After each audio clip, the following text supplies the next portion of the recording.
Welcome to the Mark Attwood Show, Adventures in a Cosmic Suit.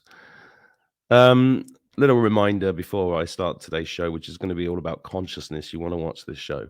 Linktree decided to disable my account last week, so I've been censored by another big tech company, but I have launched themarkattwoodshow.com, which is an independent platform where all of my episodes, uncensored, can be found, along with all my poetry, merchandise, and information about other stuff, including my course. So please go there and make sure you're on the email list to keep up with my work. Now, about 4 years ago, I was in a very, very bad place, and a number of earth angels appeared in my life that helped me out enormously. They encouraged me to keep living, firstly, which was pretty awesome of them. I had financial help. I also had help from somebody whose name I can't remember, who sent me a link to something called Focused Life Force Energy. And I resonated with this at the time, and started to use it. And basically, I've got the guys here who started the company to explain what it is for you guys. So it's my pleasure to welcome Clayton Stedman. Hi, Clayton. Hello, Mark. And Jeffrey Stegman. Hello, Jeff. Hey, Mark. FLFE. What is it? Well, I could start and pass it over to you, Clayton. FLFE, Focus Life Force Energy, sometimes called fluffy, though we didn't coin that phrase, but it seems to have stuck. Helps people remember it. It's a technology that we discovered. We're now like 8, 9, 10 years ago, and that works to activate a high consciousness field. So it works in a similar way to human consciousness, in that with a unique identifier for a place, like a legal address for a location or coordinates, or the cell phone number of a phone or a photograph, a high consciousness field is activated. And this technology is unlike the combination of all the pieces of it, is unlike other things right now available, though there are more sort of nonlinear, services becoming available in the world. Ours has got some twist to it, but the activation of a high consciousness field just makes for a better place to be. It's like a pilgrimage site, or a high location, like a place where a healer's doing a lot of work, or there's a lot of prayer happening on a regular basis, that there's just more chi, more prana available for the body. And then also in that field, we can put help for the body. It's really the body's innate intelligence does the work, but we're in that field, we're able to offer resources for the innate intelligence to create that a pristine environment for evolution of consciousness. That's really what it's about. I like that sentence. Anything to add to that, Clayton? Well, people have been traveling to pilgrimage sites around the world for as long as there's been people. And there are places on the earth that naturally, we'll say, accumulate or contain or are more easily influenced by thought than other places. And if you study the history of churches, and you'll find that a lot of churches were built on these areas. In fact, they built the pulpit as close as they could to the center of this gathering place of energy, and then built the church around that. And then there's, of course, many churches built on the ruins of old churches. One church or one religion invades another's territory, they sometimes will come to the same conclusion that this spot is the best place to build a place of worship because of the accumulation of energy that helps people well, it helps amplify the message. Hopefully it's a message of love, but whatever is there is amplified. So we found a way to create something similar with technology. God is also in technology, or divinity also expresses through technology. And personally, I believe that as nature is the great equalizer in many ways, and when there is a lot of challenging times in the world, it's like nature or divinity provides things that can counterbalance those challenges. And maybe in some ways the internet is that right now for people. It's a source of a lot of good information and good people sharing ways to become more free. And it's also a way, of course, to spread misinformation, I suppose, and fear-based information and untruths.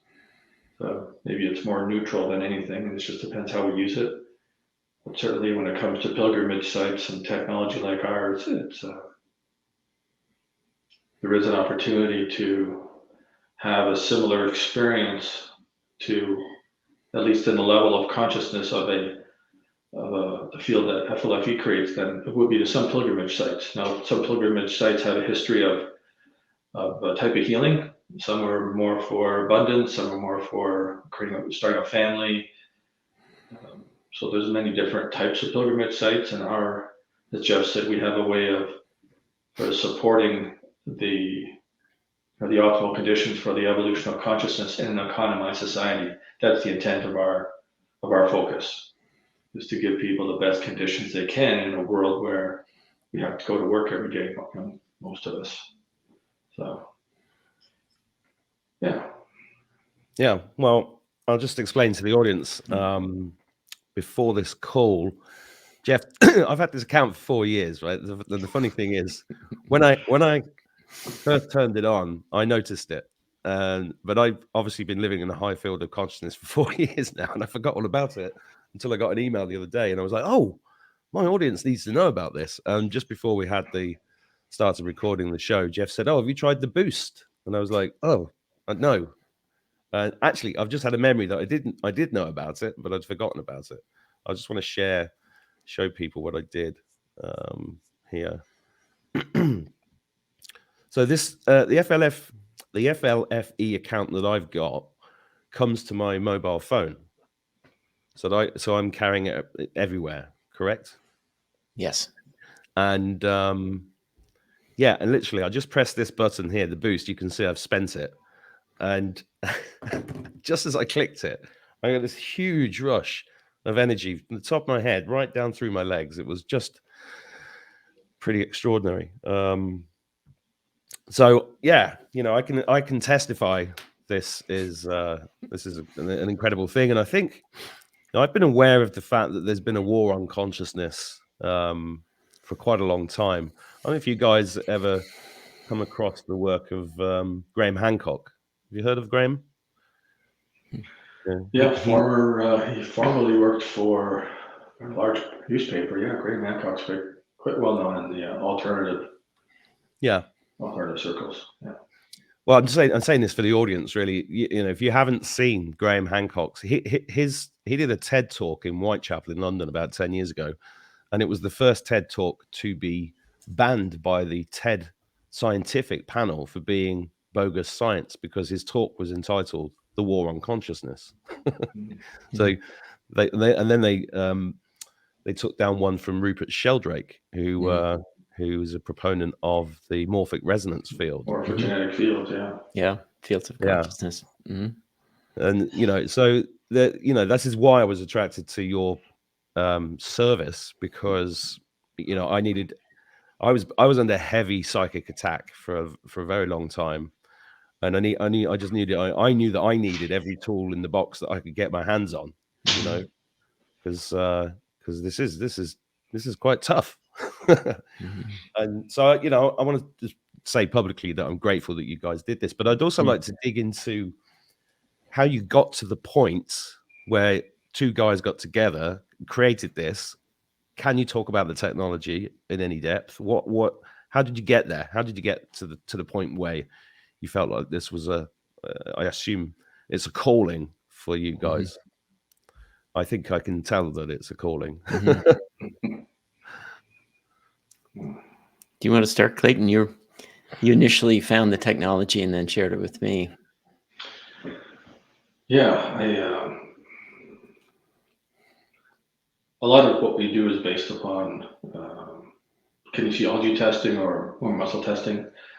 And we're students of the late Dr. David Hawkins, wrote Power versus Force, was his probably best known book. He's written, I'm going to say 9 while he was alive, but that might be wrong, but it's somewhere between 9 and 11 books have been published, a couple after he passed.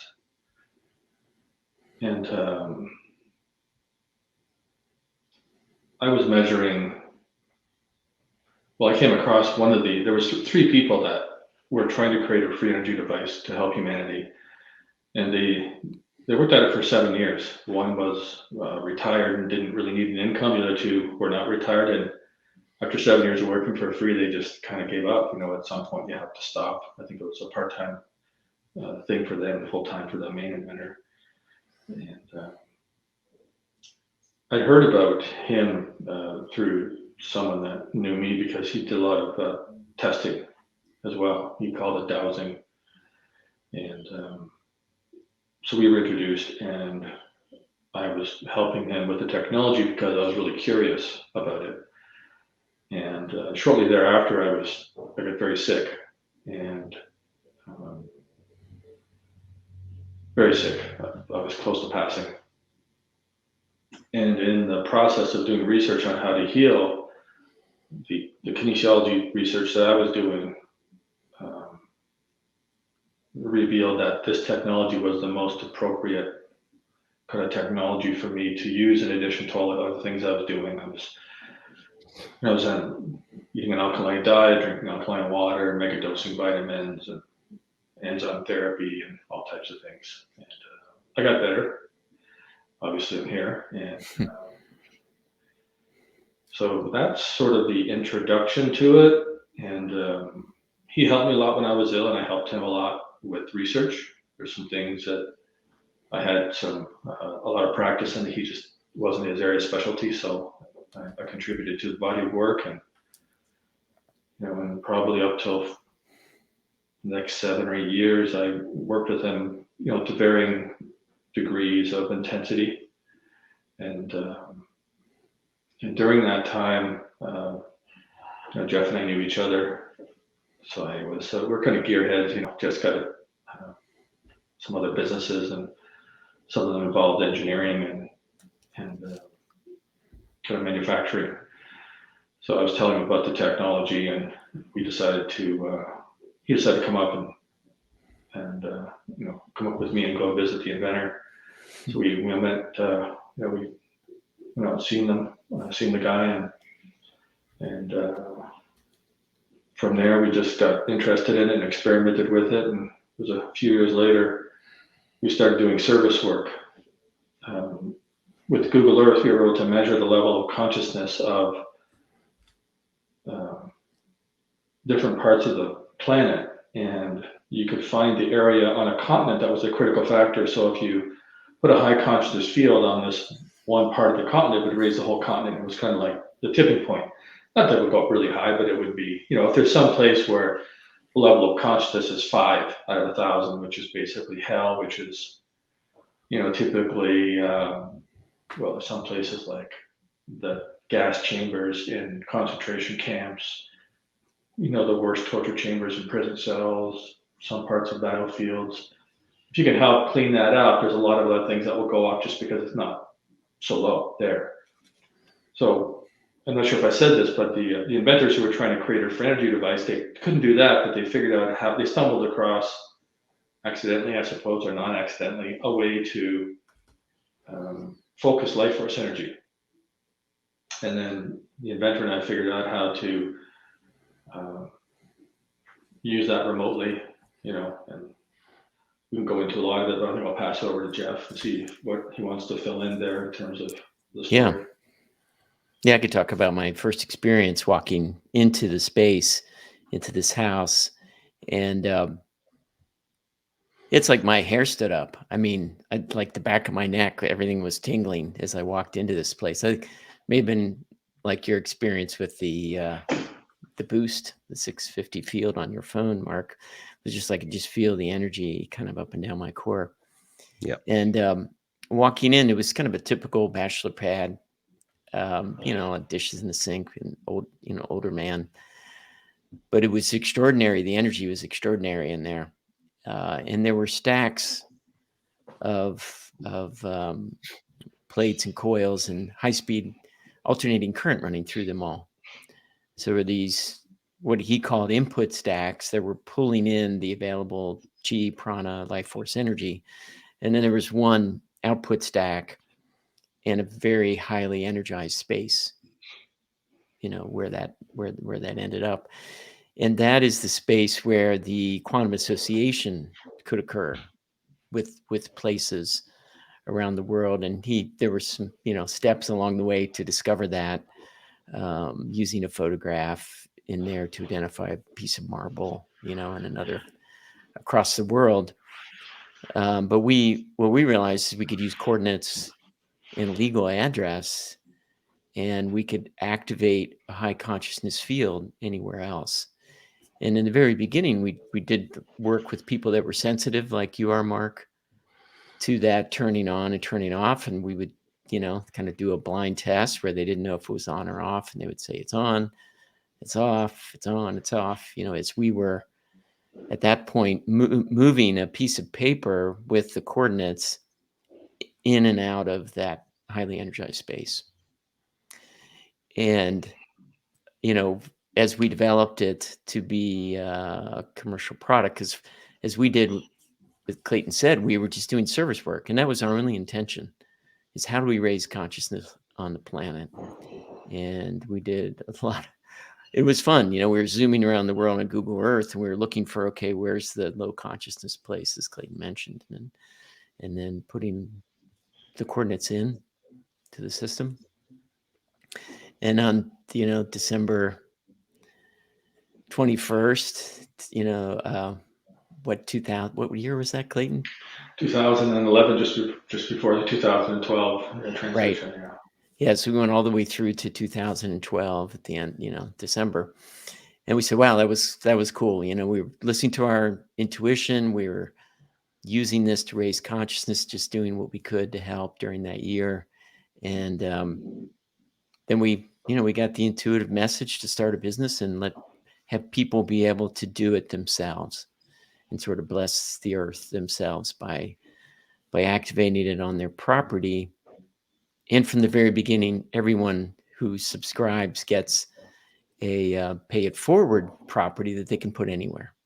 And this is at a lower level of consciousness without all the information in the field, but it's still a benefit and much higher than the normal LOC in that area. So level of consciousness. So we got started with the business. And when we started, we were taking these pieces of paper and someone would subscribe and we'd put it into the field. And if they decided to unsubscribe, we'd have to find it and pull it out of the field. And it was very time consuming.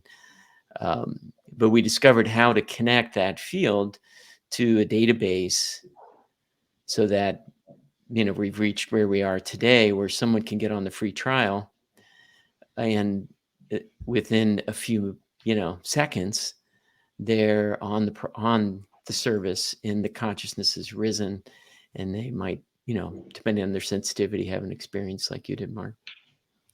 Yeah, everybody watching, there's a link near here where you can go and take that free trial on and see what happens, because what just happened with my phone boost was brilliant. I think I'm going to get the house done now, because I thought this was a good idea at the time, and I was living in a temporary place at the time, so that's what I remember now. That's why I didn't do the house, but I think I'm here for a bit longer, so I'll activate that after the call. What have you noticed about the consciousness field of the human race since you started this work? Well, originally it was going up. We started the business on September 24th, 2013. And for those of you who've read Dr. David Hawkins' work, he talks about 1986 being the year when the world went over 200 on the Hawkins map of consciousness for the first time in history. So Dr. David Hawkins created a map of consciousness, which is a scale of consciousness from 1 to infinity, where 1 to 1,000 is the human realm. And on that scale, 200 is integrity, 500 is love, 600 is the beginning of enlightenment, 1,000 is the highest that a human so far has been able to attain. There's a certain number of microwatts of electricity in the body with each level of consciousness. And so the body has to adapt to holding high levels of energy as it goes up in consciousness. And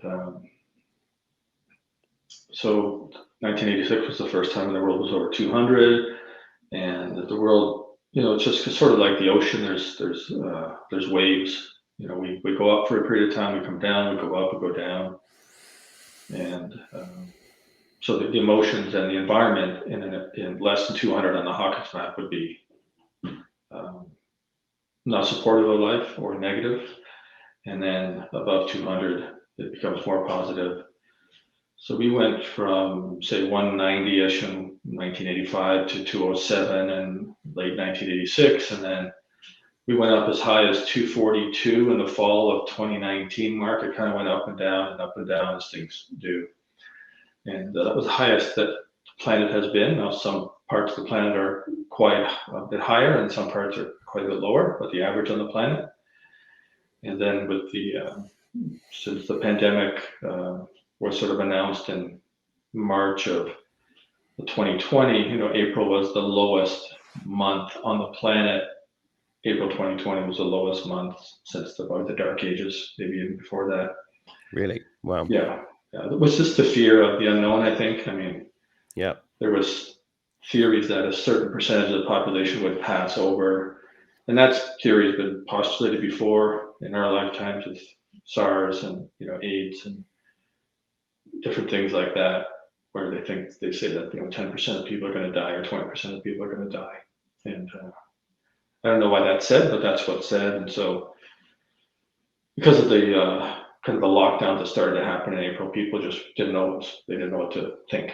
And so 100 on the Hawkins map is fear. Yeah.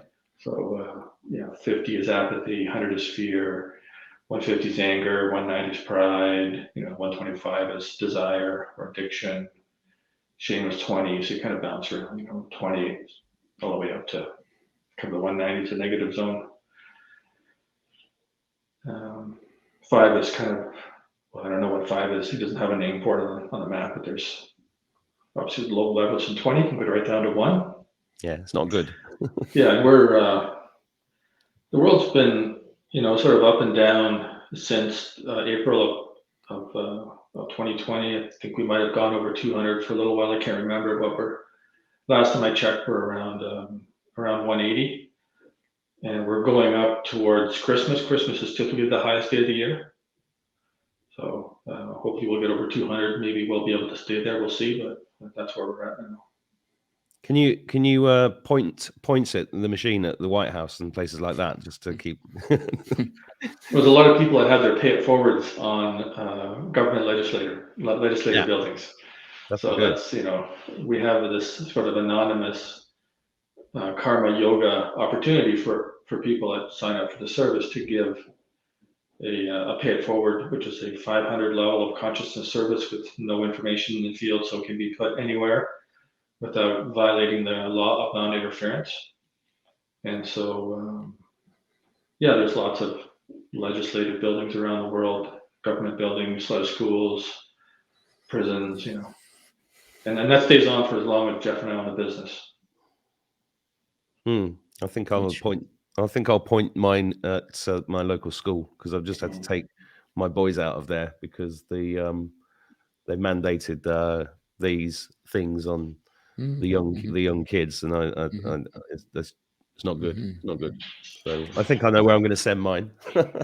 Yeah, schools are one place people do, and then they've also there's a lot of creativity there. We hear about in the community, the FLFE community.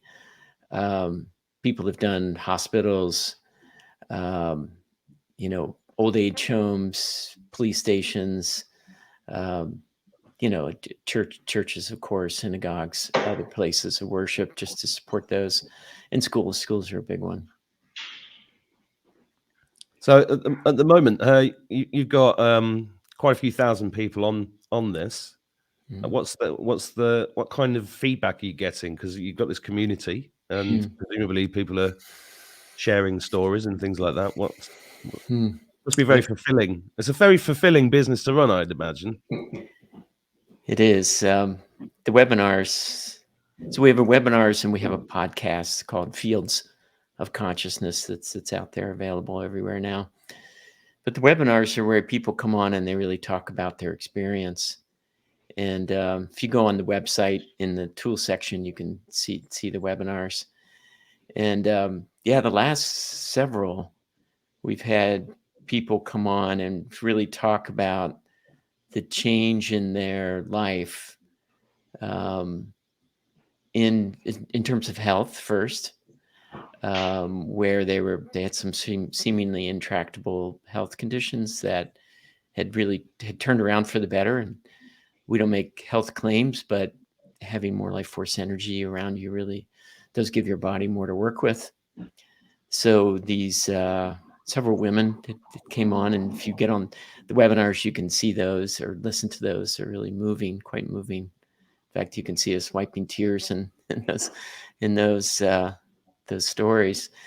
And then secondly, greater connection to the other side. One of the women was talking about, surprisingly for her, to take a job at a hospice where people were passing over, and her ability to connect with them, including people that were unconscious, was really surprising to her, and quite a change. Yeah, it's good stuff. So where I don't want to talk about current events necessarily, but I'm interested to know conscious levels. Have you got any insights of where? Are you optimistic or pessimistic? I'm guessing you're optimistic, but it'd be nice to know from the horse's mouth.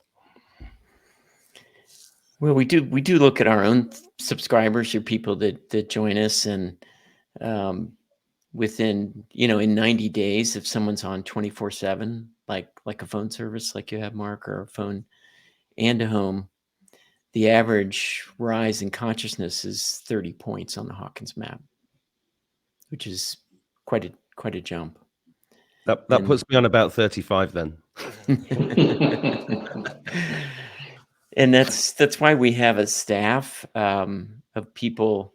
I mean, you can call in. We've got quite long hours now. You have to, check from the European time zone, but we're there until the evening Pacific time, where we really help people with those changes, as well as any changes to the service they'd like to do. And while we're not counselors, we can be there and listen. And the Facebook page, there's a private Facebook page while we build a second platform.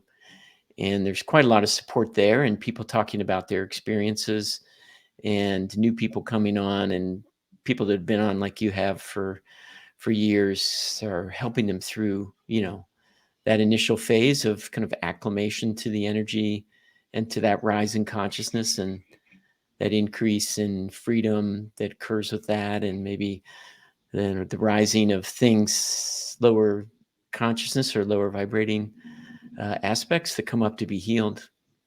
And that process is, it's not always easy, but it's very rewarding as we get to the other side. No, you're absolutely right. It's not easy, but it's it's been a tough ride. I've had a tough ride, but I do, it just keeps there's just more layers to it. It just keeps going. That's what you think. You get there, you think, oh, I'm done, I'm ready, and then something else happens, and you're like, oh, will it ever end? I don't know. I don't think so. I try to keep a sense of humor about it, and I try to raise the consciousness myself with poetry and things like that. And I think it's important that everybody understands this. So it's not, you know, a lot of people literally have no concepts of it, do they? Well, we all have to find a way to relate to consciousness in our own world, in our own way. So you have children, and it sounds like you love your children, I do. right? Yeah. And 5. wow, good for you. And you know that the love for your children might be the way that consciousness with 5 children, that might be the main focus or the main way that you experience different levels of consciousness in your life. I mean, I'm not a father, but I look at parents. It's like, man, if that isn't, parenting as a spiritual path. I mean, yeah. From what I've seen, Yeah, I'm an uncle. I'm kind of an unofficial uncle, and I get to rent the kids for a night or two. And it's like, we have people come over. They have 4 or 5 kids. It's like, how do they do that all day long? I mean, it's just something. So we look at business as we look at business as a spiritual practice where you can take one part of your business and you can look at it as a spiritual lessons, like maybe showing up on time or being organized, not overcommitting, whatever it is in your business, getting in control of your finances, your accounting, and then you have business as a spiritual practice. Sorry, business as a spiritual path. So business as a spiritual practice is taking one part of business and making it a practice, a discipline. Then business as a spiritual path is looking at your business as a metaphor for your whole spiritual life. Everything is it's like your monastery. And then business as spiritual service is when you have enough money that you don't need to work anymore for money, and you determine that doing business is one of the best ways you can get back to the world, and you just give your money away or give most of it away, 80%, 90%. I've seen people be in that situation. And so just like, well, business can be that. It's not a traditional way of looking at business. And I imagine that parenting is that to some degree. And if you consciously adopt that attitude, that's how consciousness could show up in your life. I mean, I don't really test your patience to the limits, but I don't know much more about parenting than that. But there's a love that happens from your children that if you're not a parent, you never get. So it's kind of a trade-off, it seems. Well, yeah, everything's a trade-off, isn't it? Really. I'm glad you brought business up because I've been. I think I told you before. I teach digital marketing, right? Because I've been at it a long time. Never understood why I was in it. I just fell into it. I did loads of things before that, but Anyway, I carried on with it because it fed my family. And what I love about it is the aspect that a small one-man business can overtake a massive corporation online, which I've always been David versus Goliath type attitude towards my work. And in the last year, I've tried to help as many people as possible. My clients, I enjoy helping them find more customers because they're helping people, and most of my business clients tend to be people that are doing positive things in the world. I realized one of my clients last year was not, and took a big decision to sack them, sack my own client because it wasn't resonating with me, the way that they operated. And over the years, I've come across lots of healers and spiritual people who have this real issue about earning money. Like, you're not allowed to earn money. It's not a spiritual thing to even get paid for what you do. And my argument has always been, well, that's ridiculous because you've still got to feed yourself. You've still got to look after your family. You've still got to live in this reality. And what you are actually offering has a value. And it has a high value because, some of these guys are literally saving lives with the work. And so I'm glad you brought that up because I've been banging that drum for quite a long time, which is why I started the course that I told you about before the call, which is just teaching people to stand in their power. And I think I found the development of my own consciousness in the last year a really empowering thing, to the point where I will stand up and, not put that on, and I'll have a conversation with the person in the restaurant if they're trying to make me put it on. This happened to me the other night. And it's not about having confrontation. It's about just standing firm like an oak tree. And when your consciousness levels are high, you have more strength. You'd concur with all of this, would you? You're nodding. Yeah. Yes. Yeah. Yeah. We call it being resourced. You're really well resourced at those higher levels, and it can be in different areas of your consciousness too, which is really interesting. You may be very well resourced in finances and in making money, or you might not be, and then that's where you do the work. And I really liked your course that really focused on being sovereign. Yeah. Being your own king or queen in your world, right? Just being all that you can be to everyone, and that's part of rising in consciousness. As I see it, the increased freedom, increased sovereignty, and it's part of it's freedom from your own patterns, right? Your own childhood trauma patterns, your own maybe past life, if you believe in that, patterns, and large scale societal thought forms and thought patterns that are affecting us. And so the more that you can, it's part of the FLFE environment, is to have as pristine an environment as possible from other thought forms that are out there. And they could be on the land, they could be ancient, battles or things that happened on the land or in a building, and clearing those as well.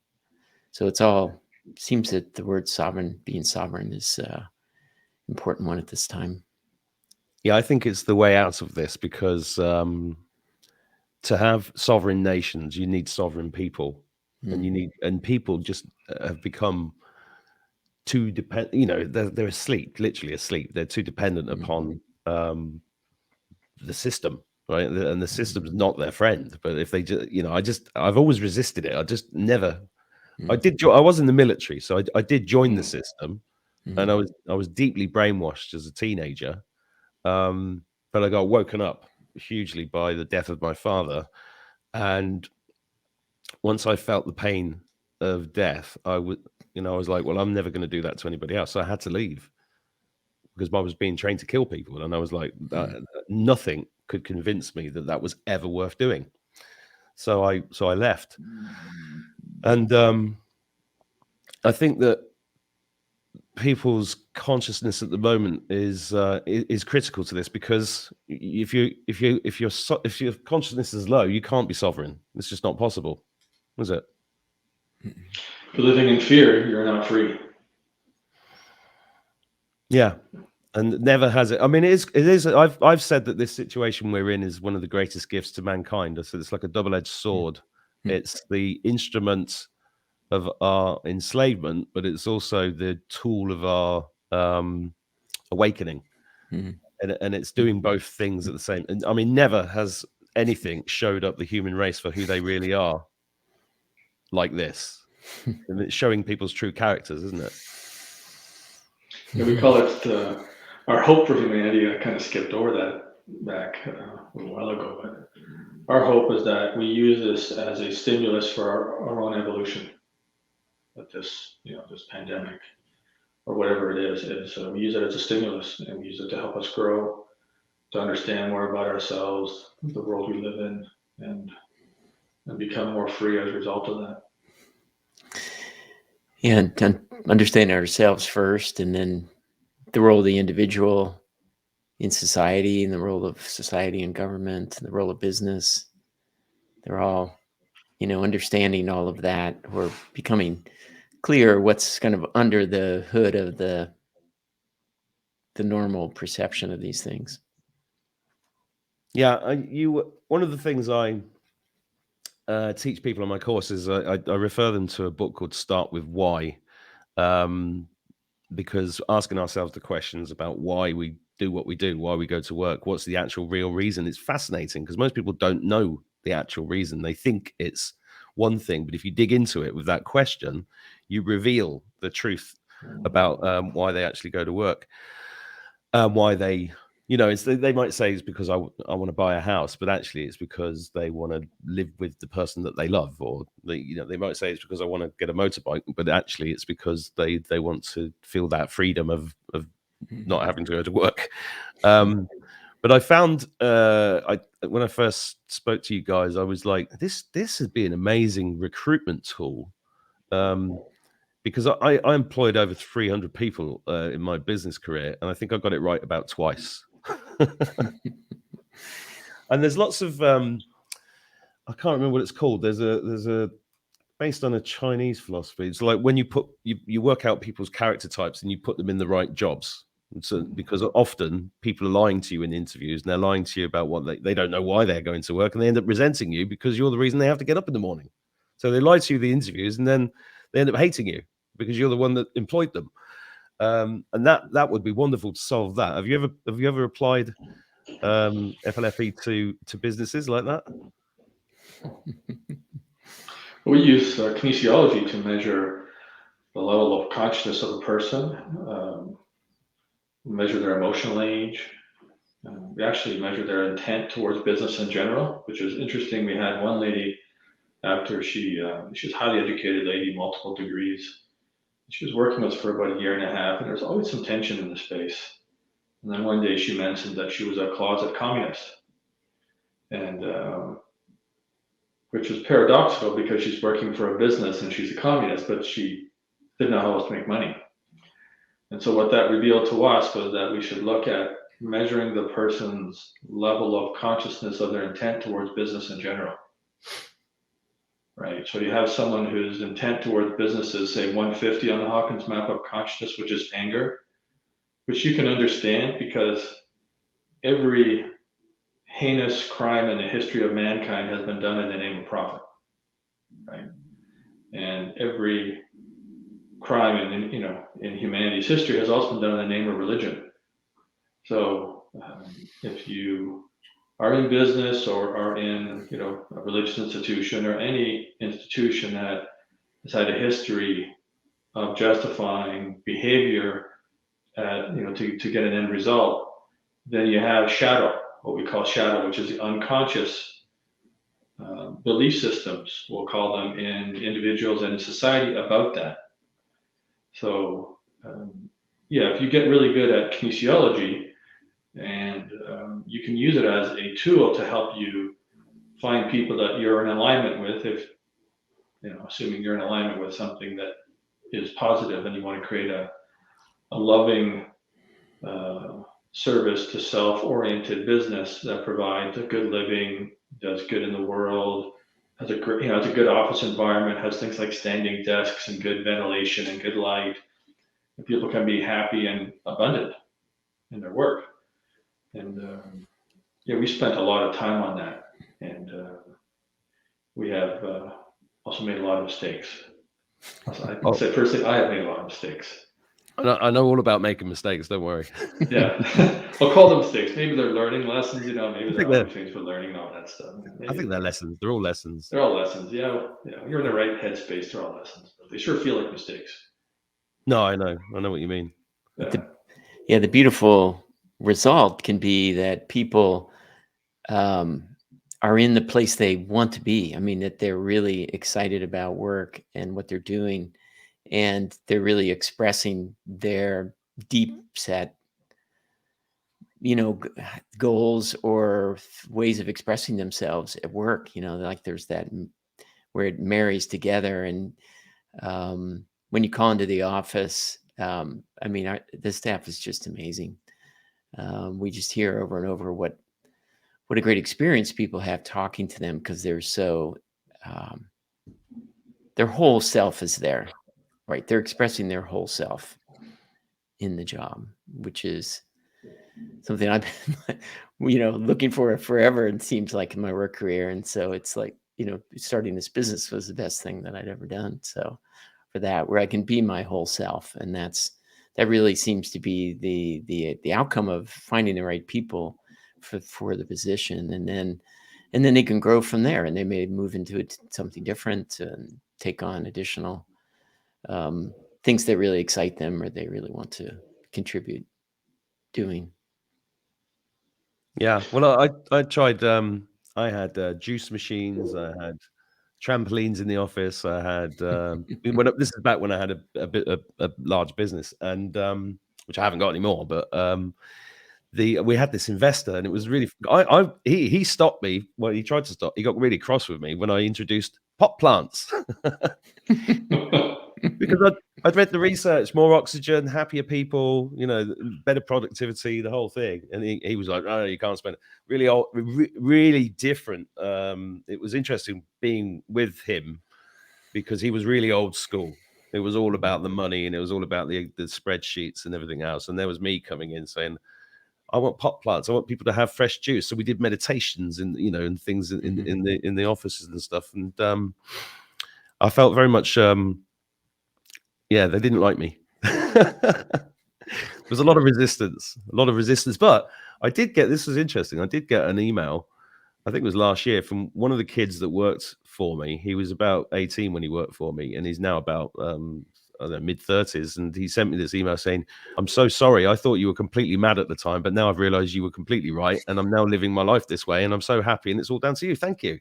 That's awesome. So I was When really you fit into our office, because we have lots of plants. We have too many trampolines in the office. We have standing desks. We have a really high-end air purifier that takes out all the off-gassing. It's an IQ air.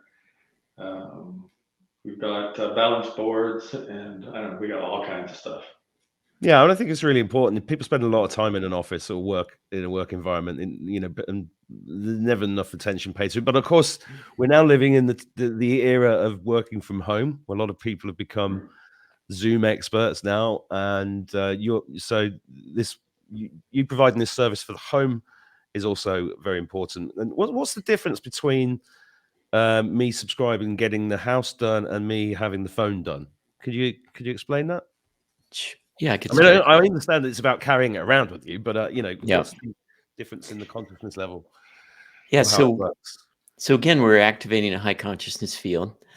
So in a home, it's right to the boundaries of the property. So it includes the whole family, you could say, in that way. And the biggest difference is that we're clearing the negative history of the land in the building, like we talked about before. Those thought forms or emotions that were there, maybe held in the crystalline structure of the ground or in the concrete. So that gets anything below 200 on the Hawkins map. Anything negative is cleared really in the first couple hours of the service. And so that can be important depending where you live, because those thought forms can affect you. And then also in the home services, the mitigation of geopathic stress. So this could be underground water movement of energy through meridians like earth meridians, which can create low consciousness zones. All those things can make an area kind of lower consciousness, like towns on a river bend where the water is taking a turn and the chi of the river is going straight through the town and is pulling away consciousness. It becomes low consciousness area. So mitigating those things makes a really difference in the environment. But the phone you take with you, so within the 9 foot of the phone is kind of the full service, including the EMF mitigation. But then the field goes all the way out to 300 feet. That's an enhanced field. So as you're walking around, you could say you're blessing others. You're taking it into a storefront with you, and that interaction. People notice. Customers have talked about, when they turn the phone service on and they go places that people are just much happier to see them. There's just more joy in the environment. So that's really helpful, and especially sensitives, people that are healers, intuitives, they really feel bombarded, out in the world at times, so they can feel that way. And so the carrying that field with them can really help them, just going out in the world and kind of maintaining their own consciousness. Yeah, I mean, there's a lot of things you brought up there that made me think about. The last house I was in was there was a battle there, and I had somebody read into it, and it was like very dark underneath this house. And I actually one night I actually saw this creature. It was like a black, like hard to explain. It was like a square shape black creature, and it was looking at me, but it wasn't the kind of black you've ever seen before. It was just like an oil slick, and it was vertical, and it was about 6 foot tall, and it was looking at me, even though it didn't have any eyes. And as soon as I looked at it, I saw it flew off. I was like, "What is going on?" These are some of the kind of experiences I've had, which is why I started talking about this stuff, because I think a lot of people have similar experiences. And one of my mentors, who's passed on now, he was clearing a lot of battlefields. It was because there were people still trapped there from like Battle of Hastings, 1066. He said there was still he was clearing them, helping them move on. And your technology is helping, assisting with all of that kind of thing, which is just fantastic. Yeah. Anytime you get more positive energy in an environment, it does help with enhanced freedom in all ways. And so it's not that we plan to help people pass over, it's just that when there's more positive energy, there's more light. It seems that all the beings and all the dimensions are able to access that. And it's interesting how that works. Now, that's my next question is 3D to 5D. What's your perspective on that?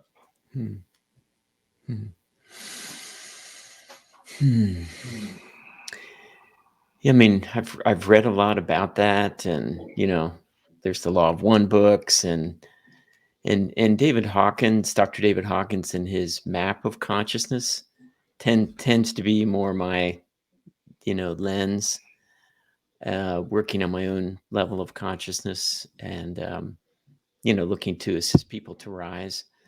And there's something about being in the 500s on the Hawkins map, in the kind of the love zone, we call it, where people are primarily in, have their hearts open, and they're looking at things from a lens of love. And as I look at the correspondence in some of those books, it's sort of in that love, being in that zone of service to others, and in the heart, is leading towards higher consciousness, and towards a but I really can't comment on the dimensions like that. I just don't feel like well versed in what does it mean to go from third to fourth to fifth to sixth, even though I've read some about it. Do you have anything on that, Clayton, more?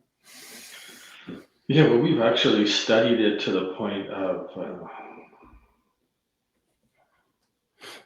figuring out that if we're going to talk about it, we need to study it a lot more.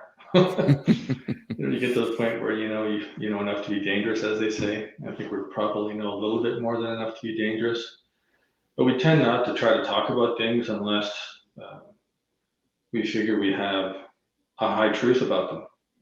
And I guess one thing I haven't mentioned, we forget this, Jeff, is in Dr. David Hawkins' work, he teaches you how to muscle test or measure consciousness.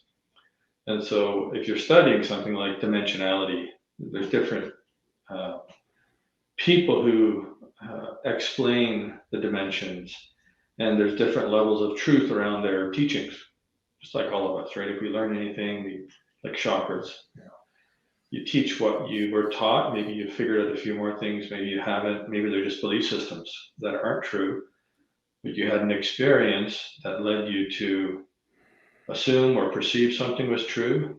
Or maybe you have an ego that wants you to look good to other people, and so you start stating things as true when you really don't know. You don't have maybe much personal evidence, or you're making assumptions about other people's bodies of work that you haven't verified.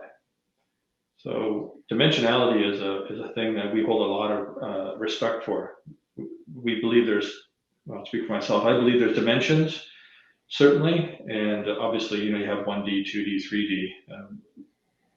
We've studied under someone who explains them all the way up to 9D, and I certainly don't feel qualified to explain it in a way that's truthful enough that it would be interesting. I understand that. It's always, I first learned about 5D, I think, 10 years ago, 15 years ago, and I literally didn't understand it. I was like, do we all die? What happens? But I always ask people about it because I'm always learning. And, what I find interesting about it is that nobody seems to have any definitive answer on it. There's a lot of people saying, well, we're already there, or it's just a way of thinking, or it's getting all your DNA back. So I just find it fascinating. And there's definitely a transformation going on, definitely, on Earth.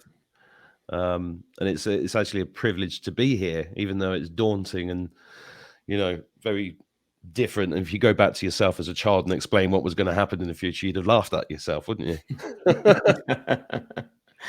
Yep. When people talk about past lives, it's like, well, if I looked at myself and the different jobs I've done in my life, most of us have lived several lifetimes. It seems by the time we get to our ages, we've had totally different careers, maybe lived in different parts of the world, had families, and it's a totally different life. It's, seems like that to me anyway. I mean, some people, they get in something early and they stay there. Most of us, we have to try a few things first before we find our place in the world. Well, that's part of the fun. That's why I call it. Sorry, there's a fly here. Waving at you. I've got a fruit fly here. That's why I called the show Adventures in a Meat Suit originally, because it is just one great big adventure, and it is all about consciousness. And I'm ready to wrap the show up, guys. If you've got anything you want to add, please now's the time to do it.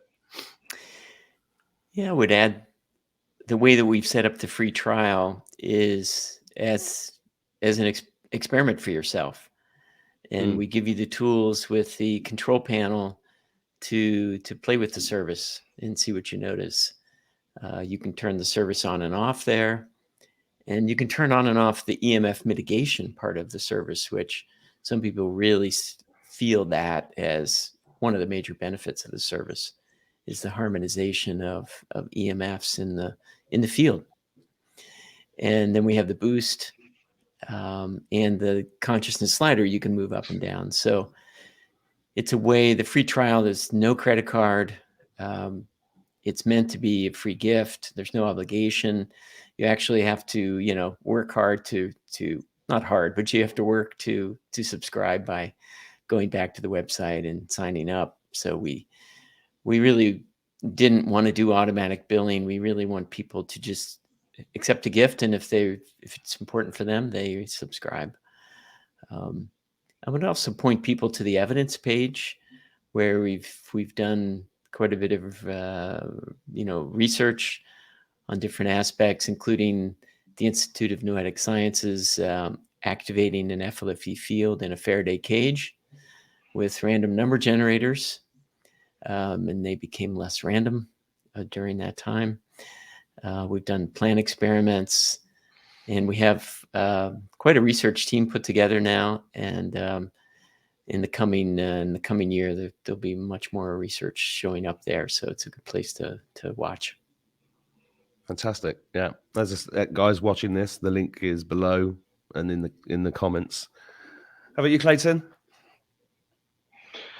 Yeah, well, more of our research is oriented towards not just focused life force energy and the service, but it's really about high consciousness fields and how they benefit to people that spend time in them. And we are all sovereign beings to varying degrees, and we create an environment around us that is either high or low with our own thoughts. and our actions. And there's a lot of things you can do to create a high consciousness field that's within your own power.